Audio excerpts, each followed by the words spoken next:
Olá, bem-vindo ao podcast Literalmente, um podcast de literatura que é resistente à gesomina. Eu sou o Gabriel Amor e comigo lá de Lisboa tá Rafael Lima. A água tá boa aí, Rafael? Dá pra beber? Aqui tá boa, mas mesmo assim eu bebo filtrada. Dizem que pode beber, mas pode dar pedra no rim, então melhor beber filtrado ou água mineral. Aqui tá todo mundo no Carlinhos Brau aqui só bebendo água mineral. Essa piada foi horrorosa. Foi boa. Então, Rafael, hoje estamos aqui para cumprir a primeira das 2 etapas do nosso desafio. Você leu o livro de literatura africana? Eu li. Pô, deu trabalho, mas eu li. Você gostou? Gostei bastante. Mas até chegar nele, eu passei uns apertos. Eu insisti e insisti errado. Sério? Então, Sério. começamos mal. Ainda bem que a primeira dá para errar 12 vezes ainda. Então, quer começar você aí? Falar do seu livro que você leu?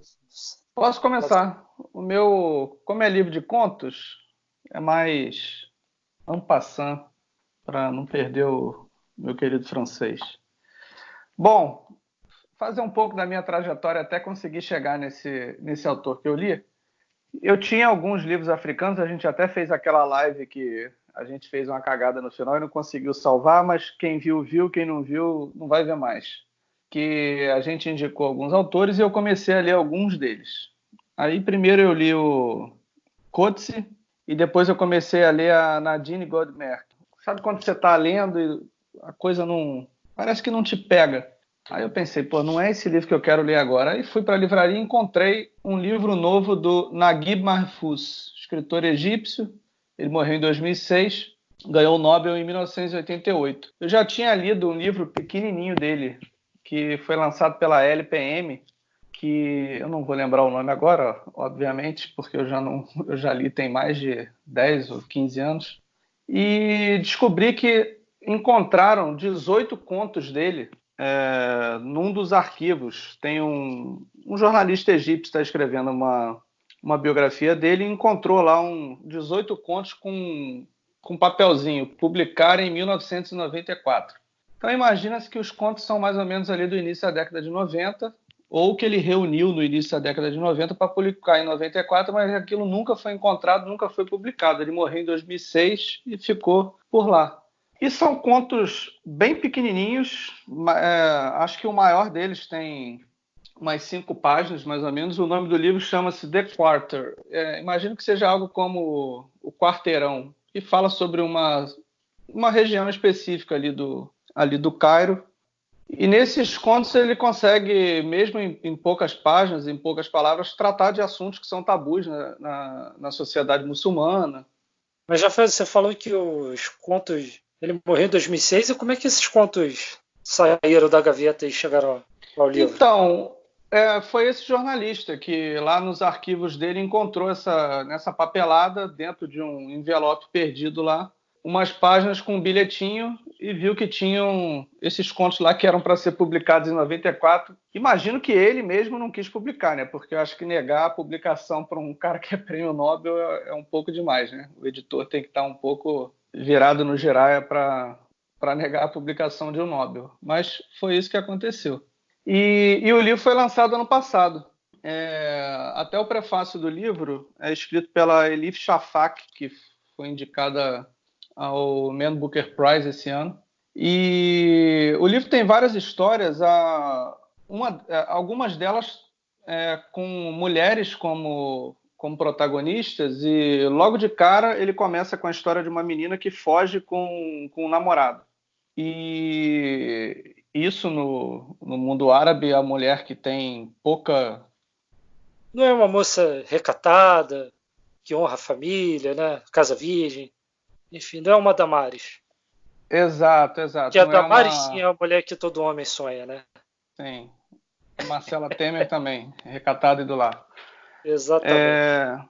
Mas enfim, e o livro trata disso, de uma mulher que simplesmente se apaixona por um cara e foge, e em quase todos os contos tem a figura do, que eles chamam em inglês, que o livro é em inglês, que é o Head of the Quarter, que é meio que o cara que tem ali contato com o imã da mesquita, que é meio que o síndico ali daquela região, é quem manda ali naquela região, e ele meio que dá conselhos para o pai da menina, enfim. É o chefe da boca? É o chefe da boca. Num outro conto, coincidentemente com alguma similaridade com o livro que a gente leu da Mariana Henriques, trata de o caso de uma mulher que é abandonada pelo marido por conta de uma mentira inventada pelo ex-amante dela, pelo ex-pretendente dela, e ela taca fogo em seu corpo. Ela comete suicídio, com semelhanças com o livro As Coisas que Perdemos no Fogo, que começa com os homens, depois as mulheres começam a se queimar, mostrando sua insatisfação ali com relacionamentos, enfim. É um livro muito bom, ele tem um quê de realismo mágico, de fatos bizarros que acontecem. Em um dos contos, as pessoas simplesmente começam a chorar do nada. Levam esse problema que está acontecendo ali na comunidade para esse chefe do quarteirão e ele fala: para de palhaçada, vocês ficam inventando coisa todo dia.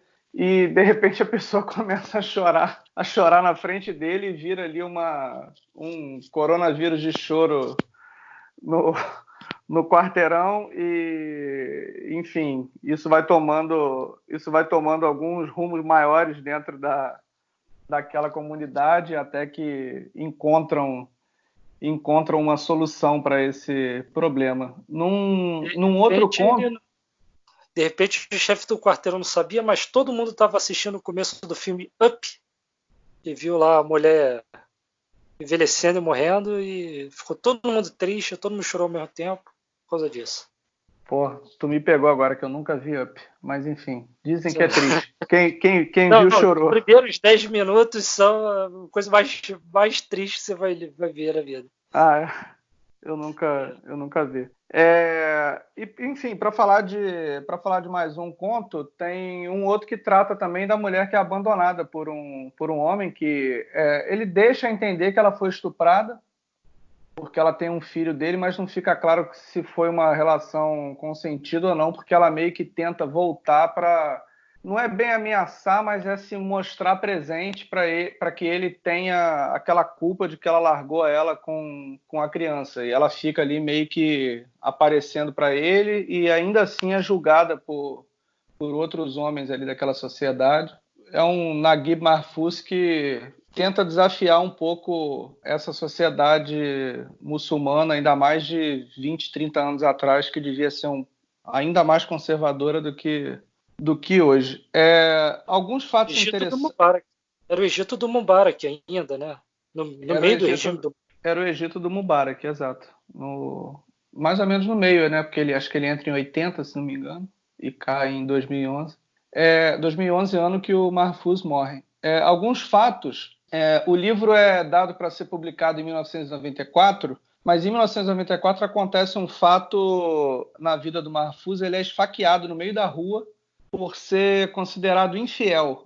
Ele foi sempre muito julgado por religiosos, por pessoas que tinham mais essa ligação com a religião, e ele toma uma facada, não morre. E a Elif Shafak, no prefácio, ela até lembra, ela fala muito sobre essa liberdade de expressão, censura que muitos autores sofreram, como o Salman Rushdie, dos versículos satânicos. Ela até compara os dois como se o Mahfouz fosse o Rushdie do Egito. E ela cita o caso de um autor turco, o Aziz Nesin, que eu não conhecia. Ele aceitou publicar, ele defendeu o Rushdie na Turquia, e ele realizava alguns eventos, e num desses eventos dele, em 1993, uma multidão invade o hotel que ele estava, tenta atacá-lo, e 35 pessoas... no livro ela diz 35, em algumas matérias eu encontrei 37. Mas, enfim, pelo menos 35 pessoas morrem nesse ataque, num evento literário que acontece na cidade de Sivas, na Turquia. E ela questiona muito isso, dessa falta de liberdade que alguns autores têm, e até hoje a gente vê aí livros censurados em países em que a censura já deveria ter acabado, como o próprio Brasil, né?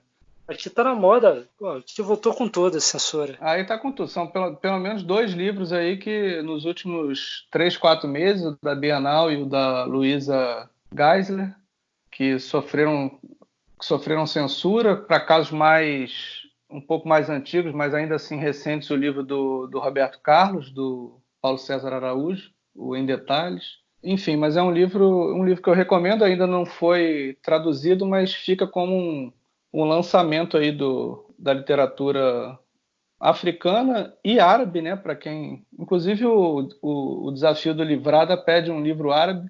Fica a dica aí para quem lê inglês, imagino que tenha no Kindle. É um livro muito bom, são contos curtos, o livro tem mais ou menos 80 páginas. E no final tem os cadernos do Mahfouz, escritos à mão, em árabe, ó.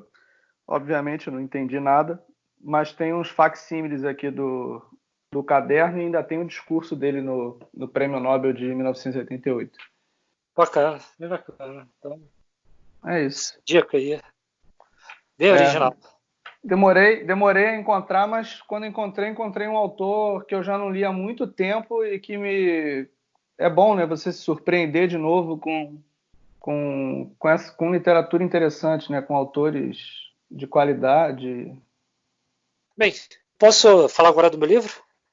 Você Sim, já falou tudo? já tá bom. Já Satisfeito? falei demais. Agora eu vou falar então do meu livro e rapaz, então, a gente começou o podcast ano passado, e ano passado eu não falei mal de nenhum livro, assim, né? Teve Deu alguns umas... livros que eu não elogiei muito, né? Por exemplo, Sim. acho que foi o da Carol Ben-Simon que eu mais critiquei, assim, até porque eu não me identifiquei com o personagem principal do livro, então não Sim. li ele E o meio do polêmico. Bolanho, né? E o do Bolan que eu achei nota 7, assim, e aí, pô, livro de 800 páginas, nota 7, porque você se dedica, né, para ler um livro de 800 páginas, e aí não... Você até faltou um programa, né? Um episódio que eu fiz com o Carlinhos para terminar o livro. Pois é. E agora eu já vou falar mal de 2 livros no espaço de 2 semanas em 2020, porque realmente... Maravilha. O livro não... Eu fui teimoso de insistir no livro que eu já não estava gostando no começo e não fiz igual você, devia ter trocado. Eu troquei. Bem, o livro que eu li depois dessa longa introdução foi Adeus Gana, escrito pela Taiye Selassie. Espero que seja assim que fale o nome dela. Enfim, esse livro ele foi publicado pela editora Planeta, especialmente para a TAG, Experiências Literárias. Para quem ainda não conhece, é um clube de assinatura que você paga um valor mensal e chega um livro na sua casa todo mês. Até um livro bonitinho, de capa dura, vem um presentinho junto, que eu várias vezes jogo fora, porque eu não sou muito de brinde, não. Eu não sou muito fã de brinde. Mas às vezes vem coisas úteis. Por exemplo, teve um copo daqueles de silicone, que eu uso bastante, enfim. Aí a gente falou que ia ler literatura africana, eu recebi a minha caixinha, o livro, para minha surpresa, era um livro africano. Eu falei, vou ler, porque aí a gente vai falar da TAG, né? E o livro ainda veio recomendado pelo José Eduardo Agualusa, que é um dos melhores escritores lusófonos aí da atualidade. Talvez até o melhor, né? Africano também. Pois é. Aí eu vou ler, né? Rapaz, o livro é uma saga familiar, né? Que conta a história de um casal. O marido se chama Kweku, é ganense, e a esposa se chama Folassadi. Ela é nigeriana. Ela é uma exilada da Guerra de Biafra. E, enfim, eles se casam e eles têm 4 filhos.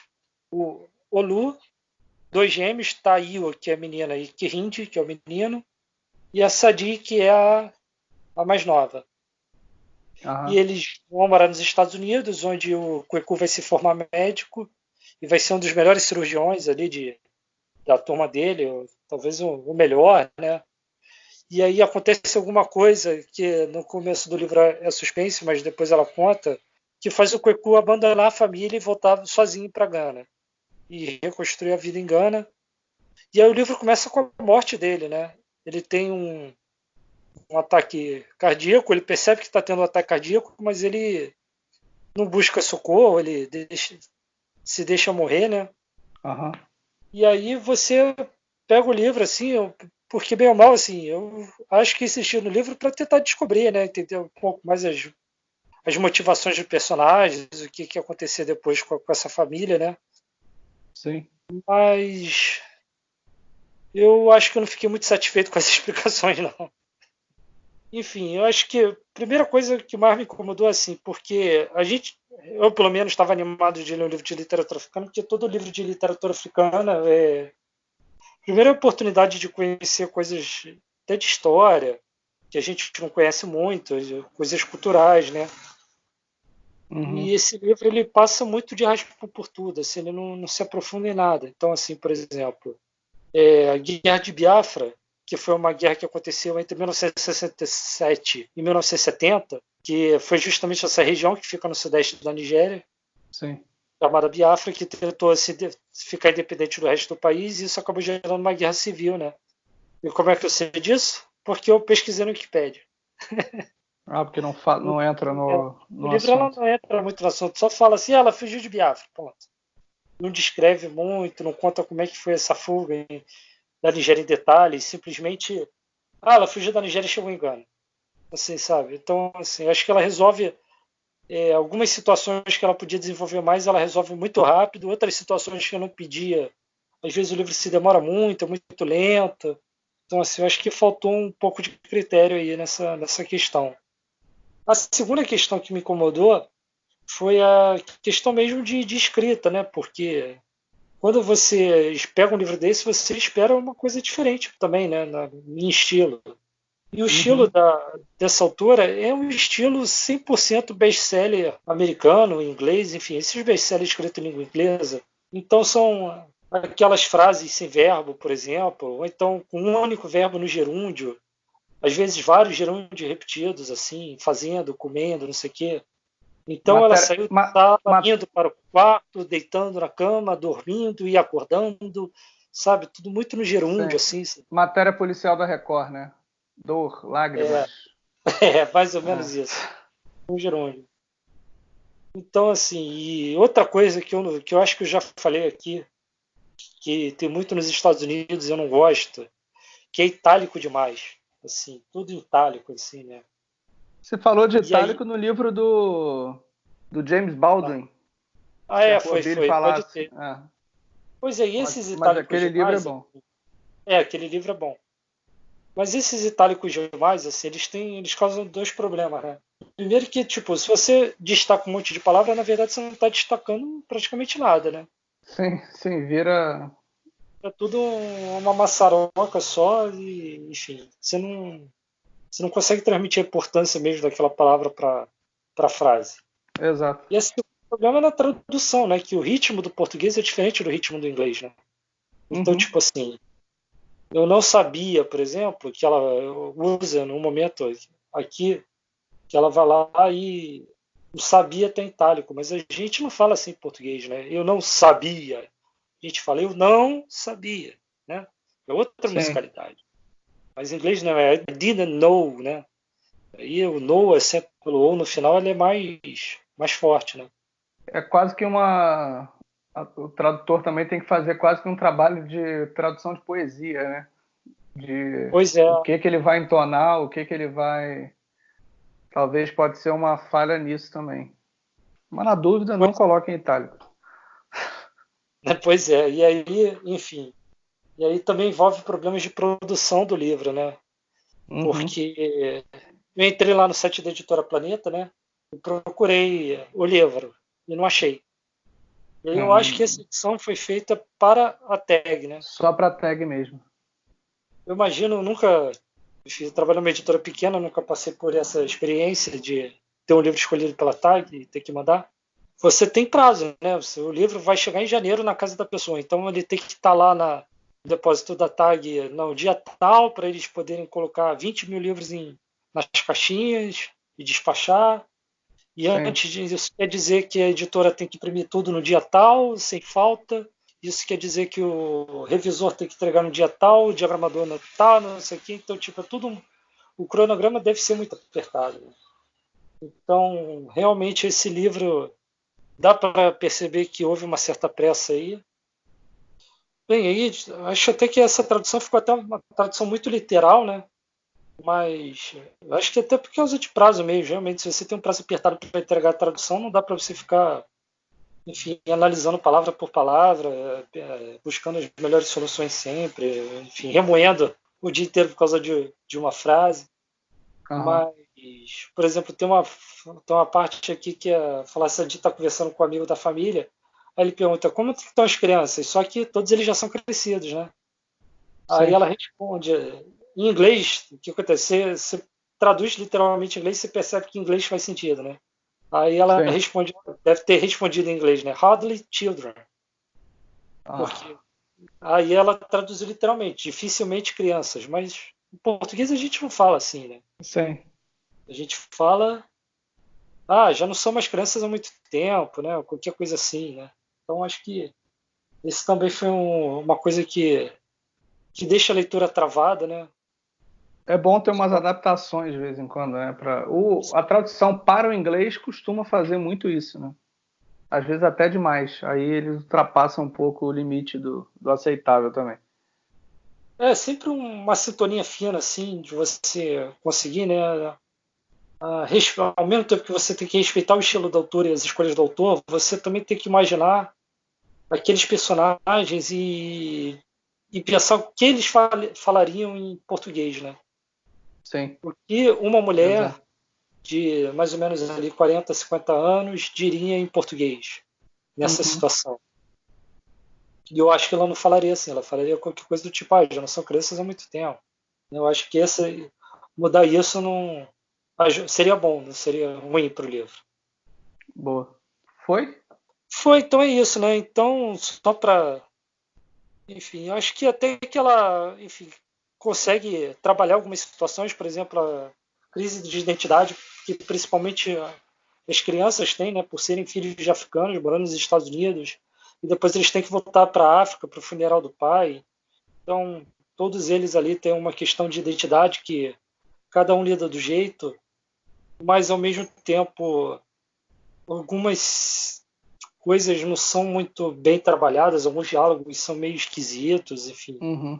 Eu acho que faltou ali um trabalho até de edição mesmo, assim, de sentar e conversar com a autora e falar, olha, isso aqui pode ser melhorado, olha, isso aqui você pode cortar, isso aqui, sabe? Acho que faltou um pouco esse trabalho aí nesse livro. Coisas, situações interessantes podiam ser melhor trabalhadas, situações menos interessantes podiam ser reduzidas.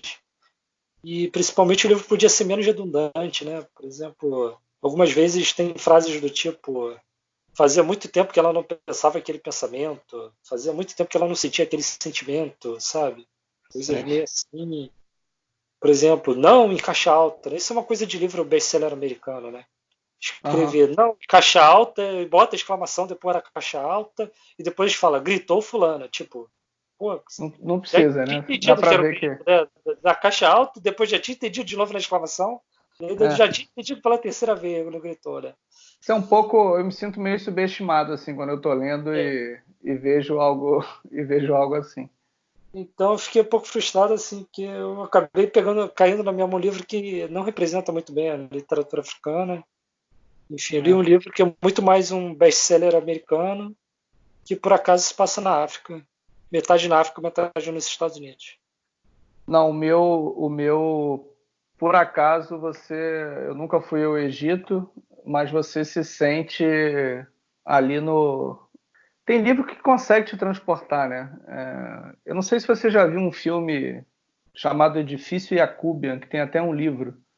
Não, Rafael, você também, você não viu Up e aí vem com esse filme aí agora? Mas é conhecido, o livro inclusive foi lançado pela Companhia das Letras. É porque também trata assim de um prédio antigo no Egito que era ocupado por ricos e que depois acabou sendo abandonado quando da Revolução Republicana.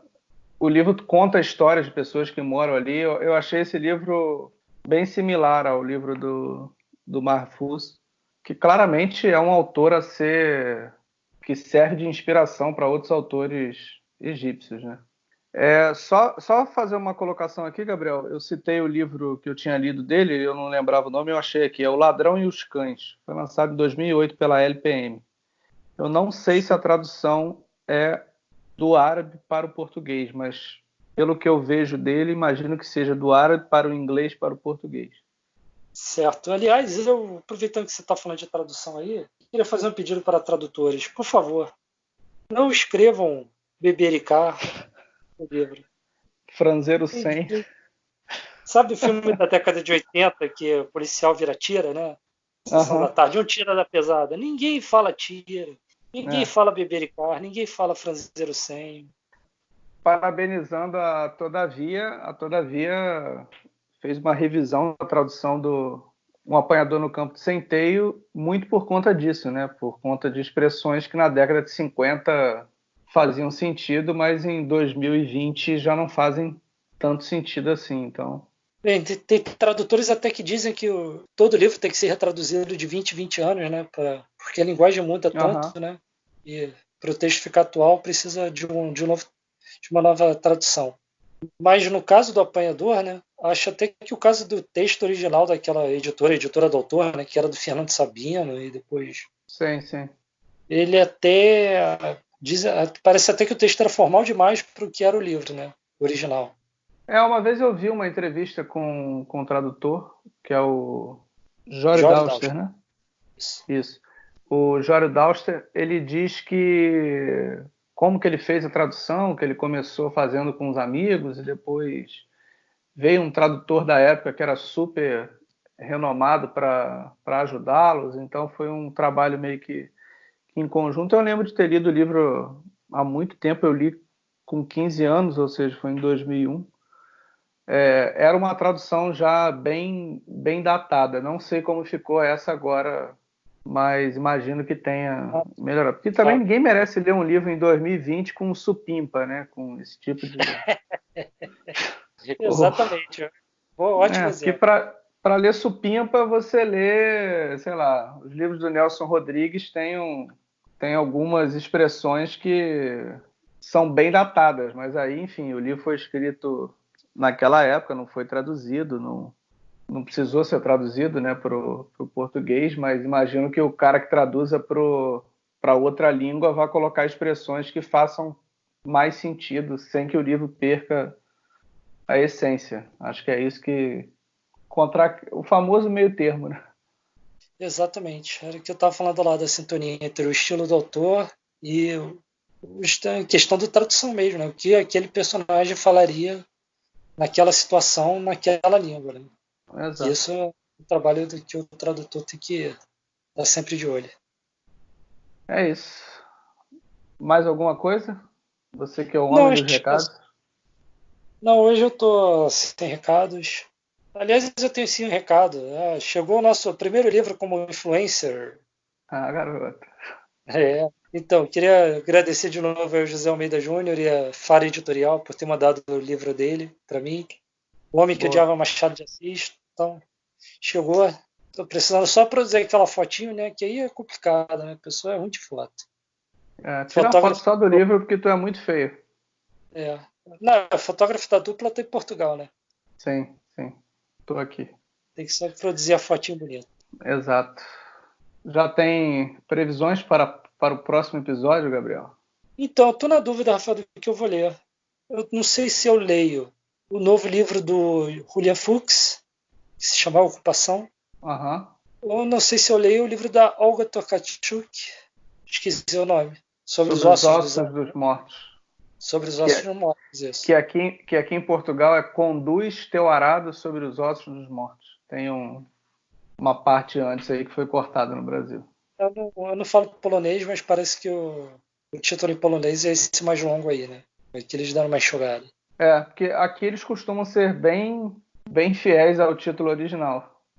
Máquina mortífera, por exemplo, é arma mortífera, só para você ter um exemplo de filme que a gente viu nos anos 90 e gostou. Tá certo. Mas Então é eu isso. fico imaginando. Quer dizer que em Portugal não tem nada da pesada, Não, muito não, louco. Como é que não. é? Bem, Rafael, então vamos aproveitar aí que a próxima categoria do nosso desafio é um livro ruim que virou filme. Então você vem com títulos de filmes em Portugal aí pra gente. Pesquisa Vou bastante fazer uma pesquisa boa. para indicar o livro e depois já dizer logo o nome do título em Portugal aí. Beleza. Então tá. Eu não sei o que eu vou ler ainda não. Vou resolver ao longo da semana. Ou dos Mas o que 10 você dias. acha? Eu devia ler o Julian Fuchs ou a Olga? Acho que você pode ler o Julian Fuchs. Que aí dá tempo de eu ler o Julian Fuchs e outro. Acho que essa ideia é boa. Como o da Olga é maior, não vai dar tempo de eu ler dois, talvez. Vamos ver. Eu talvez leia o Torto Arado, do Itamar Vieira Júnior. Eu tô com ele aqui também. Peraí. Ouvi muitos elogios, inclusive citei o livro no episódio passado. Vamos ver se. Bem, então vamos ser usados aí, tentar falar dos dois no próximo episódio. Tá combinado aqui ao vivo. Eu não tô combinando nada. Eu não tô prometendo nada. Você que tá prometendo. Não faço mais promessas. Suspense pro próximo episódio, igual aquelas séries da década de 70, assim, né? Será que Rafael e Gabriel vão conseguir ler 2 livros para a próxima semana? Eu diria que não. No episódio. Se tiver sim ou não, aposta no não. Então é isso. Então é isso. Um abraço a todos. Uma ótima semana. Finalmente janeiro acabou. Foram mais de 90 dias aí em janeiro. Sim. Já tá quase na época de receber o 13º. 2020 promete. Beleza, então valeu. Então, um abraço.